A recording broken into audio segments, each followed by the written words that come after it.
cool to have kids. It's cool. One thing that having kids does, though, it reminds you you're getting older. Reminds you you're getting older, man. Like, are there any 20-year-olds here in their mid-20s or 20? Yeah, 20s. She's such a cool 20-year-old. People clap. She's like this. Yo, yeah. That's right. I'm 20, player. That's right. That's how cool they are. They could do that. I look like an idiot. Hey, man. What's up? 20-year-olds. Do me a favor, 20-year-olds. After the show, just run into a wall. Yeah, full speed, run into a wall. Because you'll heal. You'll heal. That's amazing. You heal. Once you hit 30, you stop healing. Once you hit 30, you start collecting injuries. Oh, it's really sad. It's sad. Like you have stories for them too. I have an Achilles injury from 3 years ago. I got a calf injury from 2 years ago. I got a groin injury from last year. And people go, oh, cool, you're growing. Was that during sex? No, it was during walking.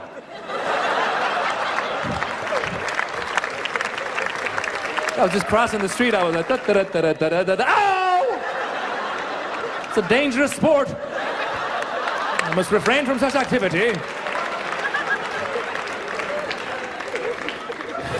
I broke my ankle this year. Broke my first time. I've been playing soccer for over 30 years. First time ever broke my ankle. And it sucked because I always had this image that if I broke my ankle playing soccer, it would be something glorious, you know, like in the movies. You know what I'm saying? Like time would be running out. I'd do a bicycle kick, you know, and then I would hear like the crack and go down, and then people would come over and pick me up, and they'd be like, you all right, Maz? I'd be like, did we win? They'd be like, yeah. I'd be like, Adrian, you know. Like Rocky. That's how you are in your head. But reality is nothing close to that. Reality is very pitiful. I was on a field with a bunch of other players, but none of them was within 20 feet of me. How do you break your leg when it's just you and the ball? I have no idea. But somehow I managed to do it. It was so bad. I mean, I got attacked by a ball. That's right, people. I was running, I was like, hey, I got it. I was like, oh, shit. And I went down and I heard the crack. I was like, this is not glamorous. And the problem is when you do something stupid like that and you're laying down on your back, you're very vulnerable. And the first person to come over and talk to you at all about anything, you're gonna listen to. So the first person over was the Mexican referee. He came over, he looked at me, he goes, it's not broken. And I was like, how do you know? He goes, it's not broken. And I'm thinking, wow, this guy's a genius. Has not even touched me. He knows it's not broken. And then he goes, wiggle your toes, wiggle your toes. And at that point, that might be the worst thing to do for a broken ankle. But since he's the only one talking, I was listening to him. You know, he could have been like, do the Macarena, do the Macarena. I would have gotten up and been like, hey, Macarena, ayaw! So he goes, wiggle your toes, wiggle. So I wiggled my toes. He goes, see, it's not broken. I was like, you are a genius, sir. But I'm going to the hospital anyway, just check it out. I got there, they go, it's broken. Like, this is 40 years ago in America, nobody liked Iran. Still, nobody likes Iran. I live there, I know. The only people in America who like Iran are Iranians. Iranians, we're very proud people. Iranians, we love everything about Iran. Iranians love the history of Iran, the culture of Iran, the poetry of Iran, the language of Iran, the food of Iran. Look at that. Look at that.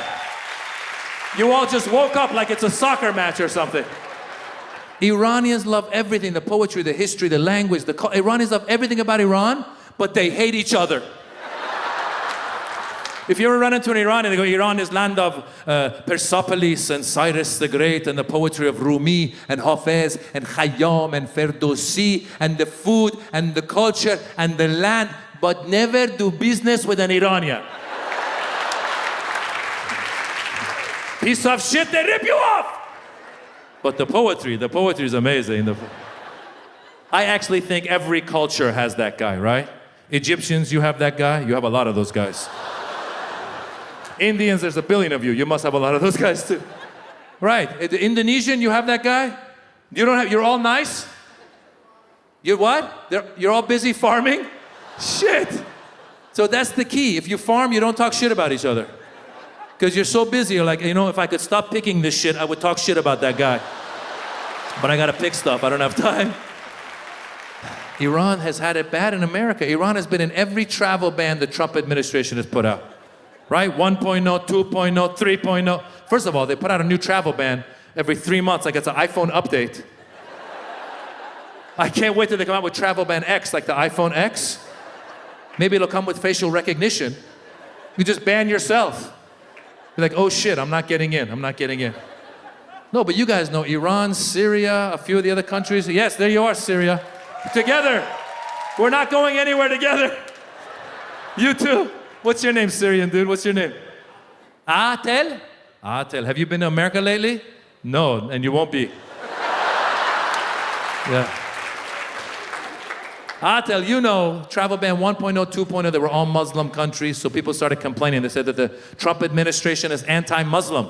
So for travel ban 3.0, they wanted to show how not anti-Muslim they are. So they added 3 new countries to show how not anti-Muslim they are. They added North Korea. I never knew they were coming. I've lived in America 40 years. I never met a North Korean. Never met a Korean and be like, you from the South? No, I'm from the North. But now they really can't come, Atel. They also added Venezuelan diplomats. So not the whole country, just 10 dudes from Venezuela. They can't come. And then they added Chad, which I thought was some guy. I was watching the news. I go, what did Chad do? I have a friend named Chad. I called him up. I go, bro, you can't come. He goes, bro, I'm already here. You guys know, it turns out Chad is actually a Muslim country in Africa. Chad does not sound like the name of a Muslim country. Chad sounds like a Muslim country trying to pretend not to be a Muslim country. Right? It's like, hi, we are Chad. Just hanging out in Africa. Near Egypt and Nigeria, I mean Eric and Nick. But now actually Chad is no longer on the list, Atel. So if you have any Chadonian friends or Chadanese or Chadanites, I don't know what you call someone from Chad, let the Chadananos know that they can come. Syrians, Iranians still no come. Libyans still can't come. There's a Somalis no come. But Chadonians can come. Oh my God. I love these kids, man. I love them. But they're exhausting. Where's the couples without kids? Couples without kids? Couples? There you go. There you go. Advice time. Put this in your phone. Put this in your phone. Once you do have kids, whatever you decide to do to put the kids to sleep, get used to it. Because babies love routine. My wife and I, we messed up with our baby girl, the 4-year-old. Ever since she was born, the way we put her to sleep, we would sing to her, turn on a wave machine, and give her a massage. Yeah, she's gotten used to it. So now at our house, around 8 o'clock every night, it turns into a spa treatment. Baby shows up in a bathrobe. Hi, I'm here for my Swedish. I believe it's with Papa. He was a little rough last time. Tell him to take it easier, please. And as an adult, when you go to sing to your kids, you realize how few songs you know from beginning to end. For the past 4 years, anytime it's my turn to put to sleep, I sang the only song that I know how it begins and ends. Every night, every night. Just, A, B, C, D, E, F, G, H, I, J. And you finish, and kids don't get sick of hearing the same song. You finish, she goes, again. A, B, C, D, E, F, G. Again. A, B, C, D, E, F, sleep. What is wrong with you? This isn't a concert. I'm not Justin Bieber, sleep. And then when she was learning to talk, she learned 10 names, and she would have to check in with me every night. I would have to assure her that they're sleeping before she would sleep. Every night, I went, Mommy, sleeping. Dara, her brother, sleeping. Cameron, her cousin, sleeping. Donovan, the neighbor's kid, sleeping. Kevin, the neighbor, sleeping. And the neighbor's wife, everyone's sleeping but you. She would finish and start again. Mommy, still sleeping. Dara, A, B, C, D, sleep. Lord Jesus Christ, make her sleep. I'm not even Christian, make her sleep, Jesus. The first God that puts her to sleep, I'll convert.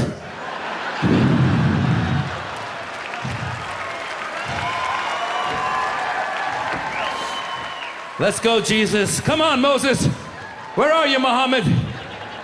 Get involved, Buddha. Come back, Zoroaster. Give it a try, Baha'i.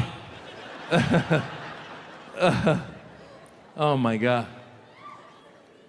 Manuel, you know who does speak Spanish well in our house? The kids. Because they spend so much time with our Guatemalan nanny. They speak fluently, fluente, todo fluente. Todo bien, fluente. Anytime they hear sirens going by, my kids, policía, policía. I asked the nanny, are you guys running from the cops in the park all day? Sí, señor, they're very little, they watch. The policía, we run, it's fantastic. I'm teaching them all the language. Next week, they're gonna learn, li migra, we run faster. Policía, policía.